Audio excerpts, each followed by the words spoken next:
All right, good day to you all, and thank you so much for joining us here on Zim Ladies Roundtable. My name is Tafi Stoll. I'm one of your co-hosts, along with Farai Machina and Tino Chinembiri. Today, we're joined by Dr. Vita, who is here to educate us on reproductive health. So thank you so much for joining us, Dr. Vita. Would you mind giving us a brief background on what you do and what we'll talk about today? Okay, sure. First off, I'm so happy to be here. Me and Dr. Tuffy go way back from our struggle days before before we graduated school. I met her when I was still in school, and I was so frustrated, and she just gave me hope to finish. She was just a little bit ahead of me. So I'm so proud of the Zim Ladies Roundtable platform and what they're doing for women, and especially during Women's History Month. It's an honor for me to be on here with ladies that are spreading positivity in our community. Thank you. And so I was born Majita Mazivei in Harare, and I moved to the United States when I was young, and so people could not pronounce Majita, and so they all just called me Vita. So most of the people that I went to school with and in my neighborhood here in the United States just called me Vita. And I married into the Bayanai Kaki family, so you'll see me use either Bayanai or Kaki as my last name. I'm married to a wonderful man, and I have one awesome 18-month-old son. And I am super passionate about women's health. For as long as I could remember, I have been obsessed with periods and women and things like that. I could not wait for my period to come when I was a young girl. And I just have been tampons, and I mean, I don't use them now, but that's just been my obsession since probably the age of 8 or 7. And then my academic career took me to working on cancer, especially breast cancer. And so I did breast cancer research for about 10, 11 years. And I got to the point where I was frustrated and I was absolutely done with doing any kind of women's anything, just because there aren't very many therapeutics for women. So I was into masses, tumors, fibroids, things like that. And for breast cancer, we're not in a very good space with breast cancer. So there are more cases that are going and being published and being displayed, but the therapeutics are very, very harsh. So it's a very depressing field, and I couldn't wait to leave. When it comes to fibroids, we have absolutely no treatment for fibroids. We don't know anything about fibroids. There is no research out there that's telling us where these fibroids are coming from. When it comes to ovarian cysts, we have no idea what's going on in that arena. And there's no money out there to help scientists uncover what's going on in women's health. So a couple of years ago, I just said, you know what, I'm done. As soon as I finish with school, I'm not touching women's health again just because nobody cares. I'm trying to do things for women's health. There's no funding for women's health. So I'm just going to go do something else. And then I moved to Dallas after getting my doctorate. And I was hired to come here and work on some drugs that they were developing for the flu. And so I was supposed to just help to develop those drugs and even see if they have any potential in cancer. Well, of course, I ended up back in women's health, and I've discovered that this particular drug is actually a therapeutic for liver cancer. Now, what does that have to do with women's health? Well, my research, which actually we submitted a patent for it last week, so I'm pretty sure that patent's going to be accepted. Oh, congratulations. Well, thank you. What I've actually uncovered in my work is that the liver is the one that help synthesize and store hormones. And so if we can actually replenish the liver, make sure that the liver is healthy, whether that's by something as aggressive as the drug that I've discovered, or by herbs, or by just natural means, then actually it solves a lot of women's reproductive issues. So basically, my entire career has taken me to learning that the key to women's reproductive health, whether it's fibroids, cysts, is just making sure those hormones are balanced. The longer that a woman has imbalanced hormones, that leads to infertility and all these other issues that we're seeing. So my message is very specific, very clear. It's ladies, let's balance our hormones. If we can always have balanced hormones, then we are on top of these fibroids. We're on top of these recurrent yeast infections, and on top of a lot of these different issues that we're seeing in women. Wow. Wow. Thank you so much. We're going to start it off simple. We want to know what a normal menstrual cycle looks like. Okay. So ladies, I love talking about this because I was kind of raised in, okay, when you're on your period, you'll have cramps, you'll have pain, it'll be smelly, and all these other things that are not true. And I really want to make sure that people hear me clearly. PMS is not a good thing. Let's not celebrate PMS. It is normal. Just because something is normal doesn't mean that it's a good thing. So it's normal for women over 35 to have fibroids, but that's not good. That's not a good thing. Just because that's the normal thing, and most women over 35 in the African and African American communities have it, let's not all just say, okay, well, let's accept that. No. So if your hormones are properly balanced, your period will come around every 28, 29, 30, 31, maximum 32 days in a month. You will bleed. You should not have heavy blood to where you're changing your pad every hour or every 2 hours. You should have a flow. It should come. You shouldn't spot for days before your period. Your flow should come. You'll bleed for maximum 5 days. It shouldn't go past 5 days. And you shouldn't be cramping. You shouldn't be in pain. You shouldn't be miserable. Now, if you're in a perfectly hormonally balanced state, you will go through there with maybe a little bit of fatigue here and there, but you should not be in any pain, and there should not be any blood clots coming out. There should not be chunks of tissue coming out, and it should not smell, ladies. Wow. So if someone is, I have a friend who usually her cycle is like 45 days. And I informed her, I was like, that's not normal. You might need to go to the doctor, because usually I've always known that the best cycle, it's 28 days. So I was shocked when she said it was 45 days. That couldn't be healthy. 45 is a long time. There's a study that I absolutely love that looked at fertility, which is a topic that I'm obsessed with. And it looked at how long each woman's cycle was that conceived like early. So the women that conceived immediately, they saw that a higher percent of them had periods that are 30 days long. So just in the fertility arena, we usually say 30 days is it. If you're at 30-day cycle, that's optimal. But of course, there are women that have 28-day cycles, 29-day cycles that are able to conceive. For me, before I conceived my son, I was at a 28-day cycle, and I did not get pregnant until I read this and I got to a 30-day cycle, and then I got pregnant.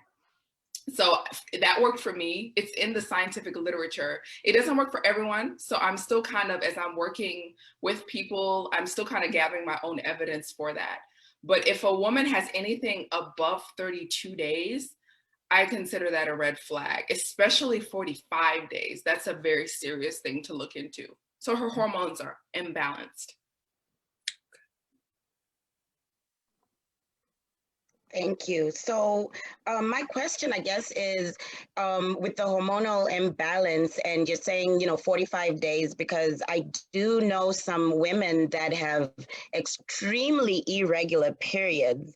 And I mean, they might get it a few times a year, and they still have children. And so what is the correlation between that? Is it the same for everybody? Like, should you always be worried if your period is not within that range? Or, if you're having children, is it something that you should worry about at all? Yes, the answer to that is yes.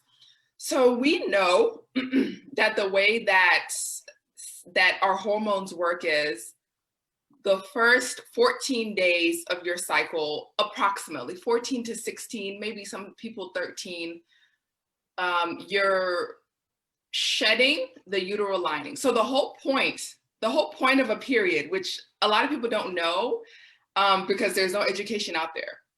There's our cervix. Whenever the sperm and the egg are fertilized, that goes and it implants into our cervix. So if you're not pregnant, that area sheds. And then the time for the lining to thicken starts again. Okay, so what's basically happening in the woman's menstrual cycle is your cervix is getting thicker, then you have a period to thin it. Then it gets thicker and thinner, thicker and thinner. And the way birth control works is it's just thick. It never thins out so that the egg can't implant into the cervix. And so when we see these women with really, really long cycles, it means that their regulation of thick cervix and thin cervix is imbalanced. You can still have a baby, but I do not recommend women with these long cycles getting pregnant, because that means that your hormones are imbalanced. So there's a hormone that's released that says, let's thicken the cervix. And then there's a hormone that's released that says, let's thin it. There's a hormone that's released that says, let's release the egg so it can meet the sperm. And so if you're having these really, really long cycles, your hormones are imbalanced. And so that sets you up for a difficult pregnancy, a non-optimal pregnancy. And that sets you up for a tough delivery. And that sets you up for some serious postpartum depression. So I say, just before you even go into conceiving, just balance the hormones out, spend the work, do the time, put the time in, put the work in to balance those hormones. I'm not saying that it's impossible to get pregnant if your hormones and your cycle is off. I'm just saying, let's set ourselves up for success. Let's do the best that we can for our body. Let's take care of ourselves and bring a baby into this world with hormonal balance. Because after that baby comes, if you had hormonal imbalance 10 years ago, now you're a mother, then this is a cycle that isn't very good. So I'm all about healthy pregnancies. I'm all about healthy, smooth deliveries. I'm all about just raising our babies as healthy as possible. So I have a question. When the walls, what I guess in the thinning and the thickening, is that usually when like the clear mucus type is released? You mean in the middle of the cycle? Right before. Was it right before or after? Right before your period starts. Yeah. Okay, let's talk about mucus, about that cervical mucus that you're talking about. So that cervical mucus is actually to optimize pregnancy. Okay. So in the middle of your cycle, you'll get this mucus that's kind of like an egg white. Like if you put it in your fingers, you should be able to spread it, and then it's like egg white. Okay. And so that is the best for fertility because sperm can swim right through that egg white, and it's clear. So it's like very easy for sperm to move through. Towards right just before your period, your discharge will turn into kind of a cloudy, kind of thicker. Okay. That's preventing sperm from going all the way up into the canal. So that what you're seeing there is just a change in your fluid to prevent any sperm from going up. Okay. So that's actually a big indicator. Whenever there's a woman that's struggling to conceive, it's important to know how many days in the month they have that egg white type of fluid. And so it's so easy. When it comes out, it's clear. And then I just tell them, put it in between your fingers and then go like this. And then if your both fingers can attach to it, then it's for sterility. And then that's when I say go and have intercourse if you want to get pregnant. But if it's white, anything like that, that's not, the sperm cannot swim through that. Okay. And I have a couple of questions actually, and I might have to retract back a little bit. One of my questions is, we have certain birth control pills like Yaz, right? Or other ones where you have only so many periods a year. And I think there's a recent one where you have one period a year, and that's actually promoted and celebrated. And you know, as a woman health expert, I don't know how that's advocated from the health industry as this is something women can use, as opposed to based on what you're saying that it's not normal, it's unhealthy.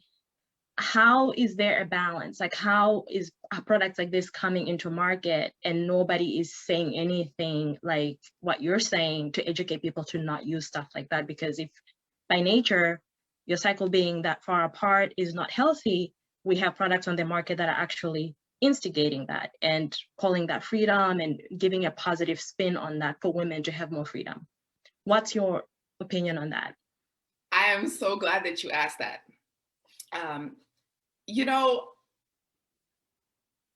it's very frustrating for me when I look at the women's health field, because the birth control industry is a mega billion-dollar industry. I mean, if I wanted to go out there and make some money, I'll just go and work with birth control, and that's it. And I'm set for life. We're all set for life. So I don't like any of the contraceptives that are out there. I had a conversation with somebody just yesterday who was frustrated because the contraceptives are causing issues with her cycle, but she has no other option because she doesn't want to have a child. So I err on the side of caution when I give my opinion, because some women have no choice. And the choice that they're given is, I have a bad period to begin with, and now I'm getting put on birth control, and the birth control is aggravating my period, of course, because you're given hormones. And so this new birth control is coming in, and then women are suffering even more with their period. So there's a new birth control that came out that says you can only have 1 to 2 periods a year. So I understand why it's being celebrated, because there's not enough good funding out there to find better alternatives for women. I don't like any of the birth control options that are out there. Even the non-hormonal ones cause issues with our cycles. Publicly documented, the scientific evidence is out there. But what can we do? We have very few options. Of course, I can teach women how to use natural contraceptives, but then it takes a certain kind of discipline to take those natural contraceptives that some people don't have the herbs, they don't have the resources to take them. Then there's abstaining. Some people just don't have that ability to abstain. So we're in a conundrum here where the only option that can be celebrated is, hey, let's just take the one with just 1 cycle a year. But the long-term problems with that are devastating, actually. If we look at women's health issues in general, if you look at the data, fibroids are going up, infertility is going up, we're getting more people with PCOS, more people with cysts. So the data is showing that these forms of birth control just are not good for women. But at the end of the day, what options do we have? That is my problem with women's health right now. And I do not have an answer for you. Unfortunately, it's very sad. Okay, thank you. And I guess I can ask, go ahead, Taffy.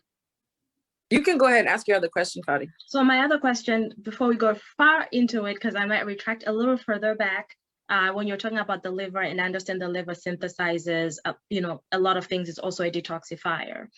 Would you find correlation between the liver function, the hormonal balance, and things like alcohol intake, meat intake, and all of those things? Because our meats right now are obviously enhanced hormonally. And then, of course, alcohol, it does destroy cells in the liver, depending on how much you take and how frequently you drink. Have you seen correlation between alcohol intake and hormonal balance using liver as a proxy? Like, liver is the anchor, right, to this particular, what I'm talking about. Have you seen any correlations along those lines? Yeah, there actually have been studies done. So there's something called fatty liver disease. Yes. And so a lot of people that drink a lot of alcohol will get this fatty liver disease. And so they see high fructose corn syrup exactly gives you fatty liver. Yeah. And so they've seen that people that have fatty liver disease sometimes are completely unable to synthesize certain hormones. So yes, alcohol can cause devastating and dramatic results to our hormone test. So yeah. But not impacting your ability to have children, or it does? It does. Okay. So your ability to synthesize these hormones depends on your ability to have children. So, some people, we don't know why, but some people can drink a whole lot and still not get any effects to their liver. But some people are super sensitive to it. So to put an actual amount and say, the people that drink gin, 1 cup of gin a week have inhibited fertility, it's difficult to state that. Okay. So it depends on the person, but absolutely, if you have damaged liver from excess alcohol consumption, it will affect your fertility if it's altering your ability to synthesize and store hormones. Mm, That is in the public literature. gotcha. Thank you. So Oh, let's say, I know for me, for example, I don't use, I decided like a few years ago, I was just going to remove myself off of birth control because I got to a point where it was constant bleeding all the time. There was one time I bled for 30 days. I can't imagine living life just constantly going through stuff like that. Anything that I would try, it just didn't work. So for myself, I just decided, you have to get off this because it was affecting me, even my health, the headaches, the weight gain. It was really bad. So if in a case where you've been off birth control and your menstrual cycle is I guess, okay, what would you suggest when it comes to a point where, because I'm 32, if you want to get pregnant, how do you go about that? So what I think your question is that your question is for those that have been on birth control before and it affected them. And they want to have children now. What can they do to maybe detoxify? Exactly, yes. Okay. It all goes back to the liver.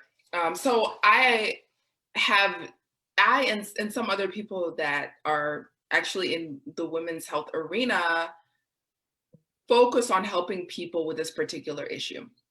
So the answer to your question is you need to do a detox. But now the problem is a lot of detoxes that are available actually harm women's fertility. So they'll put you on like maybe a 3-day, like, oh, just juice cleanse. And a lot of it can be harmful. A lot of them is very depleting to the women's reproductive system. So if you're going to do any just off the shelf detox, I would say do that maybe 6 months before you want to get pregnant. Do the detox and then spend about 3 to 4 months replenishing your reproductive system and eating foods that are great for reproductive health. I would refer to my YouTube channel, or you can join my Facebook group for more foods that are great for fertility. So that's one arena that you can go. I also have some resources that can help women that kind of want to get pregnant soon. They don't want to wait too long. They just want to do a quick detoxification process. So it's a combination of eating liver detoxifying foods, but then at the same time combining that with fertility boosting foods. And so just for example, I have a particular drink in one of my programs that you take some water, some lemon, you take, I'm drawing a blank here, water, lemon, ginger, some apple cider vinegar, and actually teach people to make fire cider to use. And then you can put some honey in there. And then every morning they drink that. And so that is a detoxification drink. So some detoxes may have you make a drink similar to that. But I follow it up with, okay, this is your fertility boosting breakfast, just so that while you're detoxifying, you're actually replenishing and toning the liver. So the answer to your question is you need to detoxify your liver before you get pregnant if you want an optimal pregnancy. But it's a delicate process because some detoxification methods can actually harm reproduction. So you need to do one that's fertility boosting. So I understand, Dr. Vita, that you assist women. You have a Facebook group. You assist women with all of this. So do you provide, I guess, some kind of free information to ladies as far as these recipes for detoxing and just general recipes for staying healthy, for fertility, or just for your periods and stuff like that? Yes. So actually most of what I do is free. Even when I charge, I've never ever accepted a single penny into my pocket for what I do. So the reason why I charge for some things is because I'm developing products for women. Since I see that there's nothing out there on the market, I've decided to take initiative, and I'm developing a number of products for women's health. And so basically everything goes into that. I don't accept a single penny from this. This is not my livelihood. This is just an initiative to help women. So yes, I just started a YouTube channel. It's kind of new. It's just a few months into it. It's Dr. Vita Natural Health. And so on there, I talk about, for example, what to eat organic. I talk about, I just shot a video yesterday about foods to eat. So I talk a lot about food on there. And in the next 2 weeks, I'm actually going to be filming myself making fertility smoothies and different things like that. So my YouTube channel is a resource. If you are trying to get pregnant, the group has some useful information. I have a few mini ebooks that are completely free that are out there. And so one of them is How to Detox for Fertility. That's a completely free resource, and it'll walk you through some things that you can do to detox. I have another one, How to Detox with Your Menstrual Cycle. I have a free guide for herbs to use for fertility, a free guide for fertility smoothies. So if anyone has any questions, just contact me maybe on Instagram or any other platform. Most of my resources are completely free. I just charge whenever it's whenever I need to customize anything for someone. That's when I have to charge for my time. But there are lots. Even if you just if you just add me as a friend on Facebook, I throw in a lot of free information. You do. It's a lot of information, and I also noticed that you talk a lot about fibroids as well, and I guess that's my favorite subject, because a few years ago I had a few fibroids removed, and one of them was literally about this big, right? And obviously we know that they grow back, but my question is, what is the cause of fibroids, or what are these fibroids? Okay, so we're talking about fibroids. I love talking about fibroids as well. It's basically, fibroids are just a big tumor in your reproductive organs down there. So there are lots of different types depending on where this mass is located. So we know that our uterus and our cervix is made up of cells. This is, remember from science class, these are the very small units. Our entire body is made out of cells, our face, everything. This outer layer here, these are just dead skin cells, but every organ in your body is made out of cells. And so what happens when you have a tumor is one cell decides to abort mission and just do whatever it wants to do. So it starts to grow, and then it gives birth to other baby cells, and then that starts to grow and grow and grow. Then it influences the other cells around it to keep growing. And then before you know it, you have a big mass of tumors, a big mass of tumor cells. And so Dr. Tapi was telling us that hers was this big. It can get to be that big. So a fibroid is essentially just a big ball of tissue in your uterus. Now there are different areas. There's some that can implant in the cervix. So we talked about the cervix, where the egg goes in after it's been fertilized. So if you have a fibroid there, then you're gonna have a problem conceiving. But the good news is most people don't have fibroids implanted in the cervix. There's a very small amount of women that have that. So some women come to me and say, I have a fibroid, is that what's preventing me from getting pregnant? Well, more than likely, no. But I don't want you to get pregnant with a fibroid in your tissue, right there in your reproductive organs. So you can have fibroids on the top, you can have fibroids on the sides, they can be all over. What causes them? I have absolutely no idea. And no one does either. And they're not putting money into it for us to find out. So that's another frustrating thing.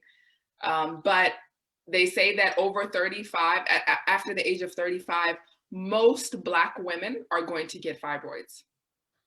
Now, I rebuke that for myself, but that's what the data says. Yes. Yes. So what about a cyst? So how does that? Yeah. So usually women will get ovarian cysts. And so our ovaries are the two little things on the side, and they are the ones that produce our eggs. And so a woman has only a certain number of eggs on the left side and a certain number of eggs on the right side. And so every month you'll release an egg. Sometimes you release more than one egg if you're more prone to having twins. And so sometimes what can happen is you'll get like a fluid-filled sac that will form there. So that's just another mass that has formed right there in the cyst. A scary thing that I'm finding is women that have cysts will then develop ovaries and then sometimes end up with endometriosis. So a woman that has one reproductive health issue, I'm seeing will start to have several. So that lets me know that there's something bigger going on here. And my own opinion is that it's an environmental thing. Some people may say it's a genetic thing, and I believe to some extent, but I think our environment is the one that is influencing the development of these. Because right now we're seeing more cases of these fibroids, but we still have the same genes as our great grandparents, and they didn't have as many as we have. So the only thing that has changed between our ancestors and us, it's not necessarily the genes, it's the environment. So my own push is for people to be more conscious of the things that they are doing, the things that they're putting on their skin, the things that they're eating. I have worked with some people, and when I say worked, I've just been helping people out for even before I was Dr. Vita, even when I was 20 years old. People would just come to me because I'm always talking about women's health. People would always just come to me and ask me questions about reproductive health. And I was just always helping women. So this is just who I am. So when I say I help people, this doesn't mean necessarily a business thing or anything like that. This is just me just being obsessed with it. There's some women that have had simultaneous surgeries, and then they'll come to me and say, hey, what can I do? And I've been able to help them with lifestyle herbs and other tips that have helped them kind of prevent fibroids from coming out. I've never published this. It's my goal to publish this in the next couple of years. So I'm going to publish a particular protocol that I use for women to prevent recurrent fibroids from growing. And I have helped some women shrink fibroids. So that's absolutely possible. Oh, that is great to know. Because, obviously, like I said, I had them removed, but the doctor says, they're growing back. And I'm 36 years old. So what advice would you give for me, somebody who has no children, right? Obviously would love to have children someday. What advice would you give as far as, what should I do to ensure that I, conceive and have a healthy baby, the food I should be eating or vitamins I should be taking and stuff like that? I would say, number one, it's time to get completely drastic. Of course, you have years left where you'll be able to conceive, but the fact that you have fibroids growing back lets me know that there's a bigger issue here. And so, of course, we're going to talk about hormones. So hormones are the ones that these fibroids are thriving off of. Number one, if I was in your position, what I would do was I would completely eliminate all toxic makeup, all toxic everything, lotions, all of that. There is a website called EWG.org, Environmental Working Group. They have a wonderful resource on there where you can, let's say you have, what's the name of Neutrogena or whatever. You can just go on there, type in Neutrogena, and then it will tell you if there are any toxic elements in that Neutrogena.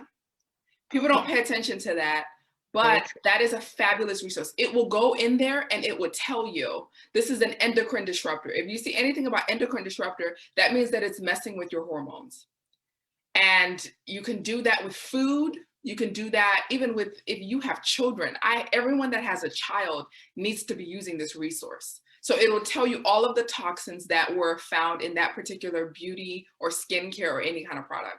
So if I were in your position, I would completely eliminate anything that came up to have toxins on there. And then I would figure out if I have any food sensitivities. So usually for women in your position, what I found is gluten. The gluten here in the United States, I think there's a difference between the gluten in Zim and in other places, and even dairy. The dairy in Zim is different from the dairy here. And so I would eliminate those two just to see if you're sensitive to those two. So you just eliminate them for a couple months, 2 to 3 months, and then just try it again and see if your body is okay with it. You can even go as far as doing a food allergy sensitivity test, which I highly recommend. That way you can see the food allergies. So I would be completely drastic if I was in your position to, number one, make sure that I stop any growth of any more fibroids. And then number two, I would work on shrinking the ones that are already there. It's a bit drastic, but my problem, another problem, this is just me just airing out all my problems with the women's health field. My major problem is with fibroids. With fibroids, a woman has a fibroid, then our option is, oh, let's just cut it off. Well, that doesn't stop us from the fibroid growing again. So I always tell women, just get to the root of whatever the particular issue is to prevent it from recurrently happening. But there absolutely is hope. If I were a woman that was 36 and I had multiple fibroids come in, I wouldn't be afraid that I would never have a child. It's absolutely possible. With some hard work, I could have a completely healthy pregnancy and not even struggle to get pregnant. Wow. What are your thoughts on, because I have a cousin who she's had problems for years, and every year she's getting fibroids cut out, literally every year. And this time they're talking about laser treatment. Is that something that would be useful, or she just literally needs to reconsider her diet and all the products she's using, or what can she do? Because she's at the point that she's now taking narcotics to, to help with the pain. You see, our women are suffering. Our women are suffering, and there are absolutely no answers. I want to cry. When I hear stuff like this, I just want to cry. It's even with endometriosis. A woman gets diagnosed with endometriosis, we have no answers for her. She's just going to suffer. So the best thing that we have is the woman gets surgery, or we figure out a less invasive way of doing surgery, but that's not going to get rid of the problem. I'm so sorry. I have no suggestions for her. The only thing that I could say is, number one, stop them from growing. Like I told Dr. Taffy, number one, stop them from growing. Completely change your lifestyle. Number two, shrink them. And it takes time to do that. So if somebody wants to go in and have surgery, I'm not saying I have a problem with that. I don't have a problem with that, but there needs to be a plan. For example, I was talking to somebody on Friday who had her fibroids removed, and then it was maybe 2 weeks ago she had them removed, and then now we're moving into a plan for them not to come back. So I'll take that. But if you're just getting surgery to remove it without a plan unless your plan is just to keep having surgery, then it's sad. I'm so sorry. I wish I had the answers, but I'm working hard. That's my mission. Is I'm creating products for women. I'm creating resources. I'm writing a book that will go out there. It'll be free for a certain period of time. I'm just trying to get the information out there. And while I'm barking at the white man to give us money to study women's health, I'm reminded that African-American and African women are the ones that are affected by it the most. And so that's why they just don't care.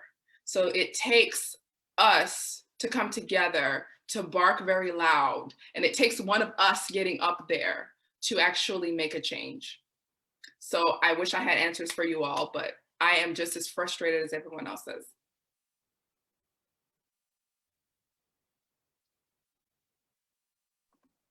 I really know how to bring these things down.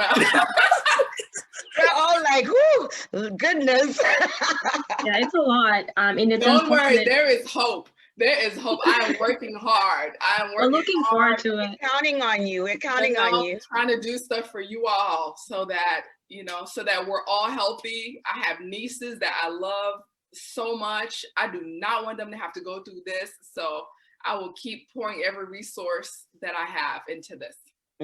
So when you were talking about, our great-grandparents maybe did not have similar issues that we have, and then one of the questions that popped in my head, is it because the diagnosis was not as frequent, like they were not reported because of diagnosis, or truly there wasn't an issue? That was, a first thought I had. And the second thought I had is, okay, if these issues are increasing, what in our environment or in our food stream is also ramping up that you could correlate those two things too? Have you had an opportunity, or anyone that had an opportunity to try to correlate what is changing in the way that we eat. Obviously, with processed foods, right? We have hormonally, enhanced meats and all of these things that you could change. And to your point, find toxins, but toxins are also in the air that you breathe. Toxins are in the fabrics that you wear. Toxins are in the sheets that you sleep in, the soaps that you use to bathe. And it's a lot of work. And you did mention the word drastic, because it is drastic to try to zero yourself, but then you're zeroing yourself in the same environment. And it gets harder and harder to try to pin it down, and you can only do so much. But have you seen any other correlation from an environmental perspective, just in general, that you can say, you know what, this data is showing that fibroids are going up, and these other things are also increasing, whether it's consumption of certain things or release of certain compounds into the atmosphere? Has anybody doing any work on that too? Okay, so the first question, I love my grandma. She's in Ireland, and she always says, actually, she just said this a couple months ago, like, cancer is a new thing. It's so funny. My answer to that is I don't know, because our great grandparents, our ancestors, it was very seldom that you would hear of a woman that just never had a child, or that had less than like 3. But Right. now it's much more common for a woman to just never be able to conceive their entire life. So there may have been fibroids back then. There may have been some gynecological issues. Maybe things just weren't talked about, but I just know that fertility rates are rampant, and they're going up 10% every year, which is crazy. So that lets me know that there may have been issues back then, but whatever issues we're dealing with now are getting worse. And there's some case reports of new things that are being discovered in cervical tissue that we've never seen before. So that's scary. I was listening to an interesting podcast. This must have been my maybe 3rd year in school, where this guy was talking about how this whole cholesterol-free, fat-free era, if you check the trends of when they started talking about going cholesterol-free and fat-free, and when people started getting really sick, I looked at that graph and it was like almost right there. So fat is good. Fat is awesome. I tell women that are struggling to get pregnant, you need fat. You need good fat every day. So I don't know if it's the process of removing fat that they've done, creating a lot of fat-free stuff. I don't have that research in front of me that is convincing enough. But when I look at some of the suggestions that people have, I think that that's maybe one of the things that has triggered. We're processing our food too much, is what I'm trying to say. Even when you look at skim milk, I suggest that a woman never ever touch skim milk or 2% or any of that. The process that they go through to remove the fat from that milk, it devastates your system whenever you drink that 2% milk. It raises your sugar, your insulin sensitivity through the roof. So there's an issue with the processing of especially removing fats from food. Okay, I'm a food scientist, so I'm gonna chime in. So I am responsible for some of those processes. But what I can say is, when fat is removed, you place something in its place to get the same function out of the food, right? So I want it to taste good, but without the fat. If I took the fat out, you wouldn't buy it because it won't taste good anymore. But the consumer wants something that's fat-free, and there are things that feed into those trends, like remove the fat. And I absolutely agree with you that there is good fat and you need the fat, and that women typically aren't supposed to be toothpick skinny and all of these other beauty trends that we follow. There's a certain healthy weight, and that requires you consuming a certain amount of fat. And I will say, I will agree with you that avoiding foods that remove natural elements of that food, milk is supposed to have a certain amount of fat, and you're right, it will raise your blood sugar because we're supplementing with something else to give you the same mouthfeel. We're not trying to kill you, but we're trying to give you what you're asking for, but there's a trade-off for that either too. So everything in moderation is what I would say from a food perspective. But it takes a lot of milk for you to get to a point where, you know, it's devastating, but it's milk and then other things that you're consuming through your whole day that add up to what you're describing as it's devastating your system. So from that perspective, I would agree that diet matters, and fat-free, sugar-free, all of those things, they'll help you count calories, but ultimately they're not the best either. Well, two things. Number one, we have seen that whenever we give the mouse equivalent to 1 cup of fat-free milk to a mouse, the spikes that we get in sugar are through the roof for skim and fat-free. So which indicates to us that it just takes just a small amount for your sugar to spike. Now, when you say devastating results, I understand, but for somebody's sugar to be spiking like that every day when you drink that milk can be devastating in the long term. Number two, eating fat will not make you fat. So whenever you're eating sugar, carbs, things like that, and you consume them and they spike your sugar, that's how you get fat stored.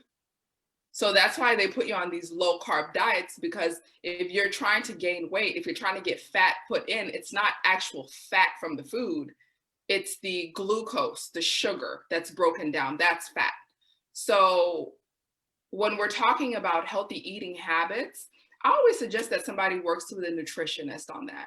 Don't just go and start buying fat-free stuff thinking that it's going to reduce the amount of fat. Well, you're removing the fat from there and you're just having carbs. And so although the calorie intake is maybe 40, 50, whatever calories less, actually you're consuming carbohydrates and you're removing the healthy function of the milk. Right. So my theory on the fat could be completely, I could be wrong. I have no one has any idea. But one thing that I do want to say is we're seeing a lot more drastic things happening in the African American community here in the United States. And we need more data done in Africa and in the different subpopulations in Africa. So we would need evidence to see where these different trends are falling in for the African American population here in the United States. Now, if we look at the entire world, the African American population really on a women's health perspective is suffering really more than any other population. No idea why. And there's no research money. There's not enough money in the world to study this. So that's another health disparity that we have. Wow. So we have go ahead. So I wanted to touch on the consumption, what you're talking about, what we consume. Doctors always tell us, you know, take vitamins, take this, take that. Obviously some of this stuff some of these vitamins and whatnot, if you're getting a pill, it's processed, right? It's processed. So do you suggest that we go for that, or you have more natural ways that you push women to do instead of, you know, the store-bought vitamins and supplements? Yeah, vitamins, another multi-billion-dollar industry, man. Okay, so I like the idea of supplementation. Sometimes people are so nutrient derived that it's better to just give them a synthetic supplement than nothing at all. So I understand those situations. You have some situations where you have maybe a woman that's pregnant that is low on iron and they need iron immediately. And so, okay, we'll give them the synthetic iron. What I like is if you're just doing everyday maintenance, get it from natural sources. There are absolutely vitamins that are from natural sources at Vitamin Shop. I've never found them in Walmart, but I've never searched. I've never been able to find them in Walmart. Maybe they have them now. When I looked, the last time I looked at the supplement section in Walmart, maybe 8, 9 years ago, they didn't have anything like that. But Vitamin Shop did. So that's where I went. So whenever you look at your supplements bottle, I want you don't have to be a scientist or a doctor or anybody with extensive knowledge to know what's good for your body. When you look and it says vitamin A, and then it has hydro blah, blah, blah, blah, blah. You don't know what that is. There's nothing natural about that. We can't even pronounce the words. Right. If you don't know what it is, then just don't touch it. Mhm. So my suggestion is, when you look at a supplements bottle and you see, okay, vitamin A from carrot, then it'll say 100%. Yes, I know that that's vitamin A from a carrot.